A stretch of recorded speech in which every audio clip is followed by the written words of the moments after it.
میرے نبی پاک صلی اللہ تعالی علیہ وسلم ارشاد فرماتے ہیں، اور حدیث پاک سنن ابو داؤد شریف میں اور نسائی دونوں میں موجود ہے، اور حدیث کے راوی کون ہے؟ حضرت عمر فاروق رضی اللہ تعالیٰ عنہ۔ جناب عمر فرماتے ہیں کہ نبی کریم صلی اللہ تعالی علیہ وسلم فرماتے ہیں کہ اللہ تبارک و تعالیٰ کے کچھ ایسے بندے بھی ہیں کہ جو نہ نبی ہیں نہ شہید ہیں، پر قیامت کے دن نبی اور شہید ان کے مقام پر رشک کریں گے۔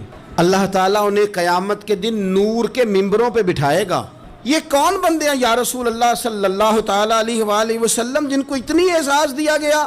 تو حضور فرمانے لگے یہ وہ بندے ہیں کہ کوئی دنیاوی لین دین نہیں، کوئی دنیاوی رشتہ داری نہیں، لیکن یہ ایک دوسرے سے پیار کرتے تھے، اللہ کی رضا کے لیے کرتے تھے۔